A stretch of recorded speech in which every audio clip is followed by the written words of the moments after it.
Glass is a new film directed by M. Night Shyamalan, and it stars Bruce Willis, Samuel L. Jackson, Anya Taylor-Joy. And this film is a direct sequel to the 2000 film Unbreakable, and also this film is a sequel to the film Split, which came out 2 years ago. Going into the new year, Glass was one of my anticipated movies of 2019. So as for the synopsis, I want to be really vague because I feel like this is an experience you have to go through, and you have to experience this whole entire film to get a full understanding of it. And this movie particularly takes place 19 years after the first film Unbreakable, and we continue the life story of David Dunn as he travels to Michigan to try to find Kevin Wendell Crumb, who is the Horde, aka the man with 23 different personalities, who is being played by James McAvoy, and he reprises his role from the last film Split. And after hearing the news of about 3 girls were found mutilated, he travels to Michigan to find Kevin Wendell Crumb to bring him to justice. So right after their gladiator matchup, they both were captured and they were brought into this facility along with Mr. Glass, who was already at the facility for quite some time. And then all 3 of them were in one room all together, and all of them were being questioned by this mysterious woman who was a psychologist, and she was pretty much trying to break down their psyche and trying to figure out whether if this is a phenomenon or whether all this is a delusion, and all these powers that they claim that they have is all coming from their heads. For me, M. Night Shyamalan is a decisive director. You can either hate him or love him. There's some times I love him, there's some times I hate him. There's some times where I like a movie of his where I'll be like, yes, M. Night Shyamalan is back, the real M. Night Shyamalan. Then all of a sudden I watch a terrible movie like Avatar: The Last Airbender, and then I'll be like, fuck, M. Night Shyamalan sucks. And all of a sudden I watch another movie of M. Night Shyamalan, and then I just be like, M. Night Shyamalan is back! Yes!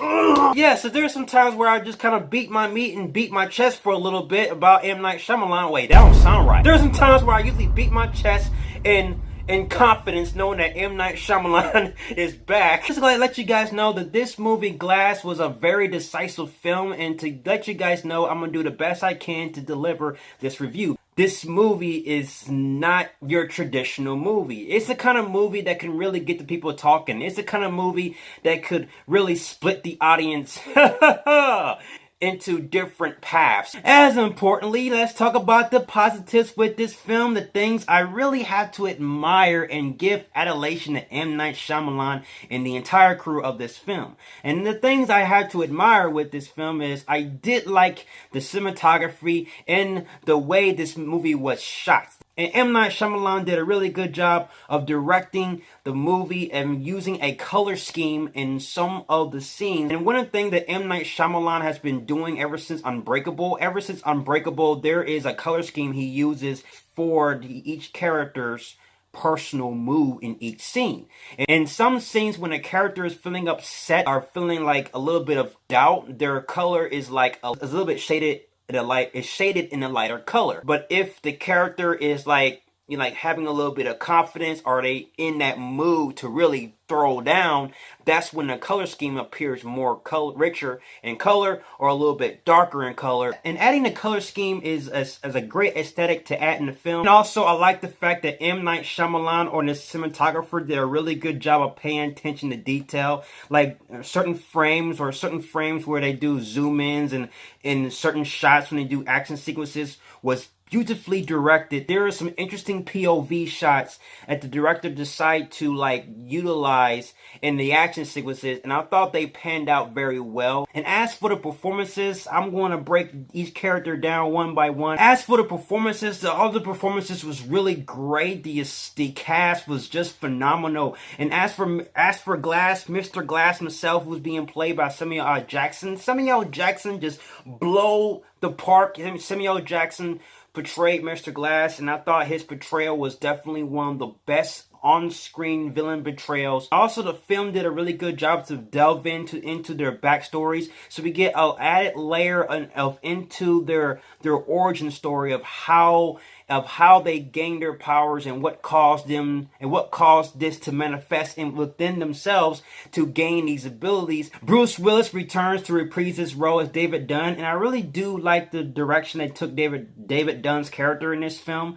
In this film, he's much more as a hero, but I don't want to go in full details of what his character has been gone through since Unbreakable, because I feel like that will be going into spoiler territory. And also, I like James McAvoy's performance as the Kevin Wendell Crumb. I thought his performance was better than his performance in his last film, Split.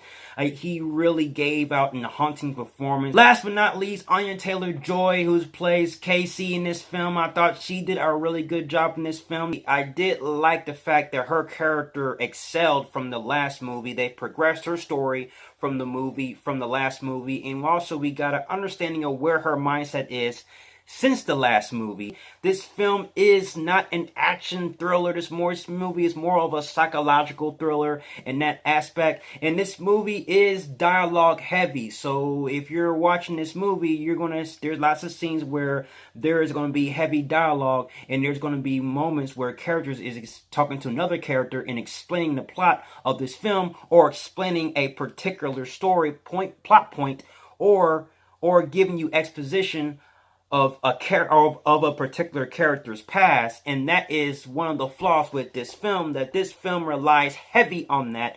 The film relies heavy on the expedition, on spoon-fed information, because M. Night Shyamalan doesn't feel like the audience has the comprehension to actually figure out the entire plot themselves. And that could get a little bit boring, because they have lots of scenes of exposition during the second act of the film.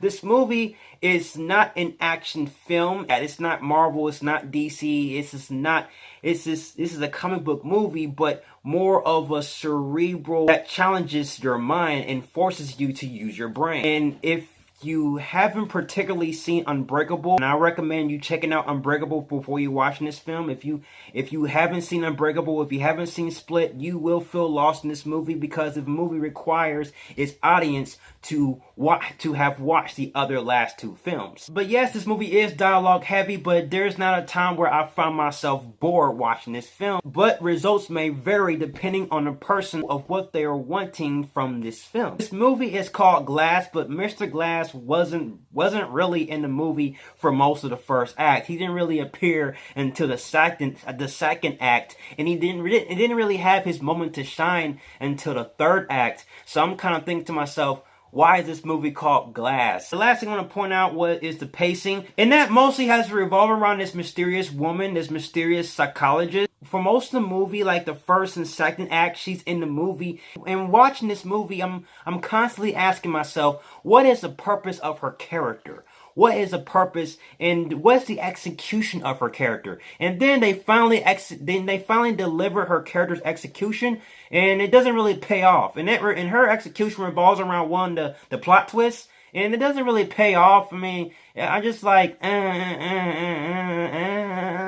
it's just one of those little plot twists you just gotta accept, I guess. Glass is one of those decisive films you just have to go in with an open mind and really see this film for yourself. I really encourage you to like it, but for me personally, this movie was really good in a sense of direction and performances, but when it comes to the writing and some of the execution of the plot points and the choices and of the writing, it just doesn't really work. And I'm just kind of scratching my head on some of the choices from M. Night Shyamalan, and it just doesn't really pan out the way I want it to. So I can't really give this movie my highest rating. So I'm going to have to give Glass my Christian Bale Batman. This is a really good film. I found myself liking this film, not loving it. I found a really good source of enjoyment. I think this is a film that you have to watch again to fully understand. And another thing I forgot to mention, that the film revolves around comic books. I can't really go in full details without going into spoilers. If you're a fan of comic books